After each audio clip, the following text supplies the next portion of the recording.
За сайн бацгаана уу? Намайг Болгон гэдэг. Манай шавнар бол намайг Болгон багш гэдгээр мэднэ. Одоогоор 8 дахь жилдээ багшилж байна. Эдгээр од нэг удаа эмээгээд хэлсэн мэдээ ойролцоогоор Монгол 134 мянган сурах насны хүүхдүүд байдгаас нэг багшид ойролцоогоор 2 мянган шав ноогдоод англи хэл заах юм бол Монгол улсын бүх иргэн англи хэл болно гэсэн. Одоогийн байдлаар түрүү жил би тоолж байхад миний шав нарын тоо нэг 2500 гараад явчихсан шүү.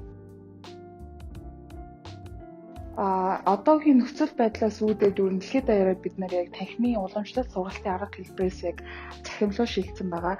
Захим сургалтын ихтэй маш олон давуу талууд байдаг. Жишээлбэл та хичээлээ хадгалж болно, дараа нь хүссэн цагтаа давтаад тэрийг ухраагаа зогсоогоод үзэж болно. Дээр нь ямар нэгэн цагт байгаа орчиндөө хязгаарлагдахгүйгээр багшаасаа шууд асуулт асуух, интерактив байдлаар хичээлийнхаа оролцоог нэмэгдүүлж болно.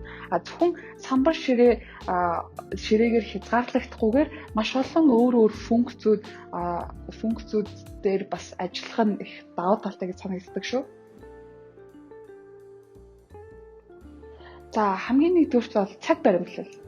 Тэгэхээр одооноос хүүхдүүд маань яг шалгалтанд бэлтэж байхдаа ерөөсөө цагт баригдаж өөртөө би байнга цагт баригдаж юм хийж байгаа шүү гэд утсан дээрээ сэрүүлэг тавих ч юм уу. Тэгээд тухайн цагтаа амжиж дасгал дээр ажиллах өөртөө нэг тийм цагийн бяцхан pressure үүсгэж хийх нь илүү хэрэгтэй. За мэдээж хоёр дахь зүйл бол англи хэл гэдэг гадаад хэл гэдэг үднээсээ үг сэжлэх хэрэгтэй.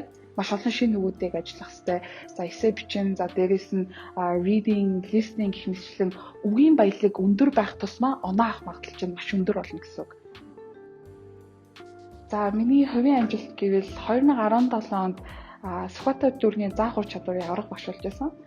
Дараа нь яг тус ондоо нийслэлийн ур чадварын тэмцээн гэж зохион байгуулдаг. Тэнд бас нийслэлийн 9 дүүргээс шилдэг багш нар ирж оролцдог.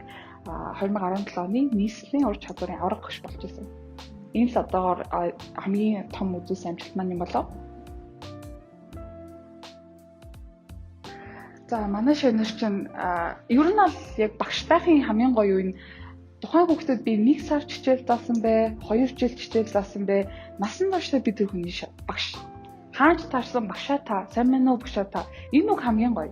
Зөвхөн одоо сурагчид биш үү, эцэг эхчүүд багшаа та. Яг багш байхын хамгийн гоё хэсэг нэгт багшаа та гэж дуудвал хамгийн гоё байдаг. Хоёрт хүүхдүүд маань яг хүрсэн амжилтаа үзүүлээд шалгалтандаа хүссэн оноогоо аваад би бас их олон жил хүүхдүүдийг IELTS бэлдсэн л дээ. Оноогоо аваад тэтгэлгээ аваад гадаадад очиод хамгийн түрүүний назар селфигээ явуулдаг. Багшаа би Нью-Йоркт байна шүү. Багшаа би DC-д байна. Багшаа би Австрали Мельбурнийг сурвал тэнцчихсэн ирсэн байх шүү гэд.